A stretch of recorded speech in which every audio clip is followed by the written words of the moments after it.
C2 G2x GNX dx plus Cn GNX dx and so on. Now assume that the integral on the right hand side can be done term by term. Therefore we may write that inner product FGN as C1 is integration a to b G1x GNX dx plus C2 integration a to b G2x GNX dx plus Cn integration a to b GNX dx and so on. It is same as that inner product FGN is equal to C1 inner product G1 GN plus C2 inner product G2 GN plus Cn inner product GN and so on. So as we see that on the right hand side we are given the inner product of the functions g and we are taking the sequence as orthogonal sequence. Therefore we have inner product Gn Gm is 0 if n not equal to m, and inner product Gn we may denote it by norm Gn square, and therefore we get the equation that inner product Fgn is equal to Cn times norm Gn square, or we may get Cn is equal to inner product Fgn divided by norm Gn square, or you may say it is inner product Fgn divided by inner product Gn. Therefore what we have seen is that we can express the function fx in terms of the sequence gnx under certain conditions. That one condition is if we may allow to integrate the sequence on the series on the right hand side term by term, and the second condition is that if this integration if function is such so that the integration is possible, right? So and the third condition is that the sequence should be orthogonal.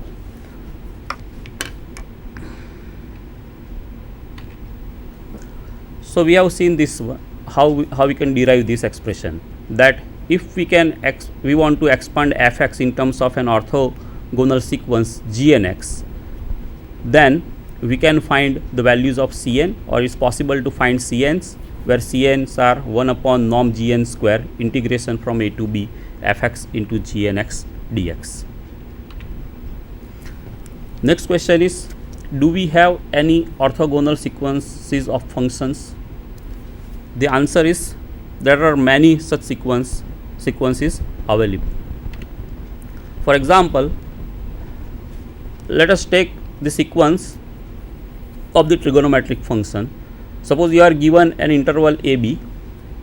On this interval AB, let us take the sequence where the first function is 1, then we have the cosine types of function given by cos n pi x by L, sin n pi x by L. Then this sequence is orthogonal when we take the value of n is equal to b minus a by 2. Let us see how. So our claim is that the sequence 1 cos n pi x by L, sin n pi x by L is orthogonal over interval AB where L is b minus a by 2. To show that, let us denote by f0x the constant function 1, by fnx the cosine types of functions, and by gnx the sine types of functions.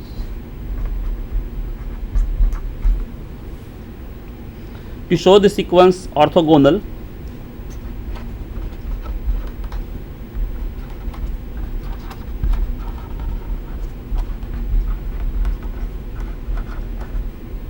we need to take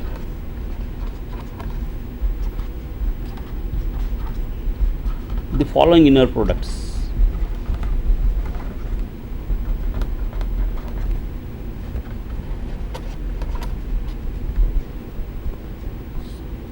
And show that they are 0.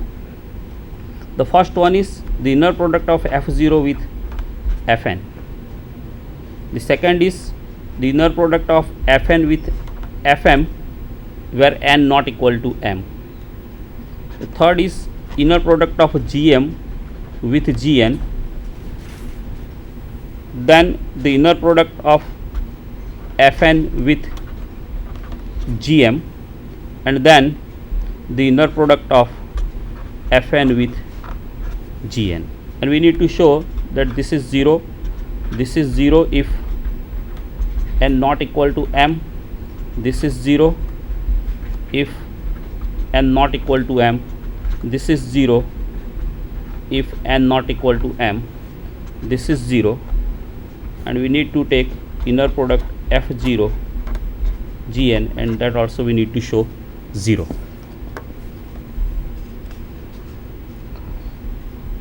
So let us start with inner product f0 fn. By definition, this is integration from a to b f0x into fnx dx, which is integration from a to b 1 times cos n pi x by l dx, and we can integrate this to l by n pi is sine n pi x by l from a to b. This on simplification we get as it is sine b pi x by l minus sine a pi x, sine n pi b a and sine n pi a by l. Further, we may write this as, using trigonometric formula, this is 2 times cos, it is pi n by l b plus a into sine, it is pi n by l b minus a. Okay. So now we have pi n l times b minus a, but l is b minus a by 2. So we get this value as 2 pi n, that is, this value is integral multiple of pi, and sine k pi is 0 if k is an integer. Therefore this term is 0, and as this term is 0, we get f0 fn is equal to 0. Right.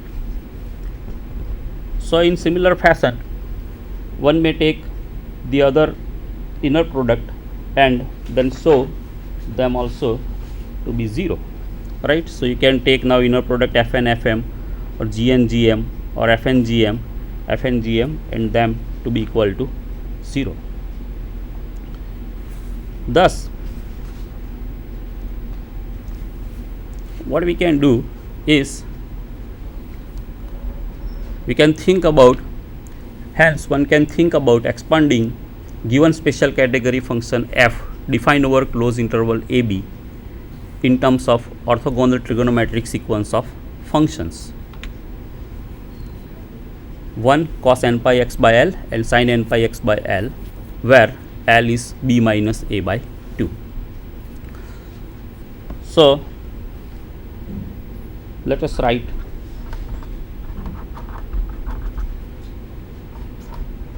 fxs a0 by 2. For some reason we are taking this coefficient as a0 by 2, summation an cos n pi x by l n from 1 to infinity plus summation bn sin n pi x by l, where n from 1 to infinity.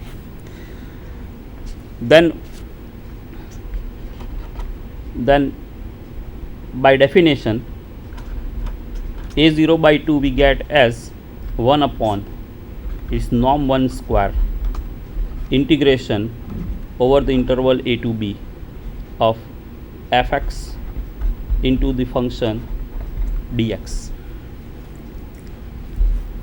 Similarly, we get an to be 1 upon norm of cos types of function square divided by integration a to b fx into cos n pi x by l dx, and we can take bn as 1 upon norm sine type of function square 1 integration from a to b fx into sine n pi x by l dx. Okay.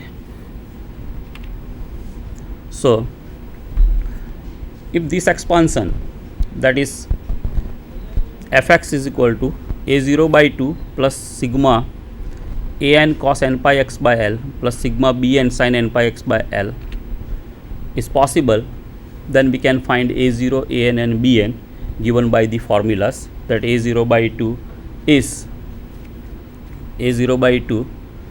inner product f1 divided by inner product 1 1, an is inner product f into cos n pi x by l type of function divided by norm square of cos n pi x by l type of function, or inner product of cos with cos, and bn as inner product of f with sine types of function divided by inner product sine. Now let us see what is inner product 1 square, what is norm 1 square, that is inner product 1 1. It is integration from a to b 1 dx, and that is nothing but b minus a, which is 2l, right? So we get norm 1 square is equal to 2l. Similarly, if you take any cos types of function and we find the norm of that, we have the norm square of cos is cos inner product cos into cos, that is integration from a to b cos n pi x by l into cos n pi x by l dx.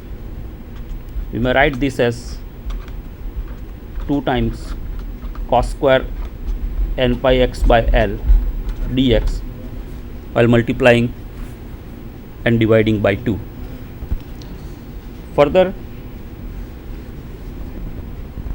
we can write the integration as it is 1/2 integration. We use the formula because we cannot directly integrate cos square, so we use the formula that 2 cos square is 1 plus cos 2 times the angle.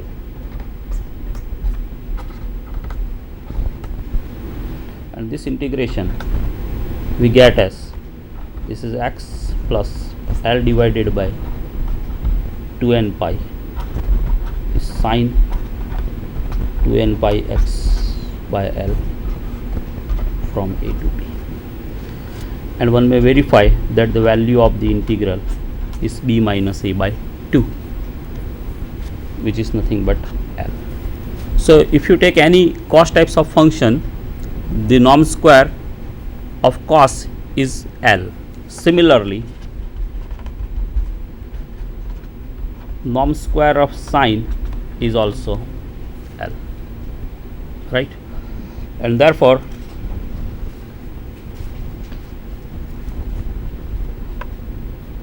in the Fourier series of fx, we may take a0 as 1 upon L integration a to b fx dx, we may take an as 1 upon L integration a to b fx into cos of n pi x by L dx. We can take BL as 1 upon L integration from a to b fx into sine n pi x by L dx. So the coefficient a0, ans and bn obtained in this way, they are called Euler's coefficient for the Fourier series.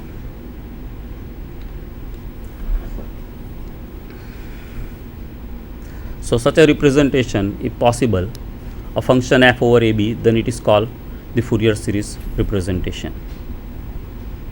In the following discussion, we will work over the closed interval minus pi to pi, and hence we will take our L will become pi minus pi by 2, that is pi. Now we see the condition, that under what condition such a representation is possible. So the condition is, suppose you are given f to be a periodic function with period 2 pi, and it is a piecewise continuous, it should be a piecewise continuous function in the interval minus pi to pi. It should have a left hand derivative and right hand derivative at each point of that interval. Then the Fourier series of fx with the coefficient a0, ans and bns given above, where L is pi, is convergent. So when we are dealing with this series,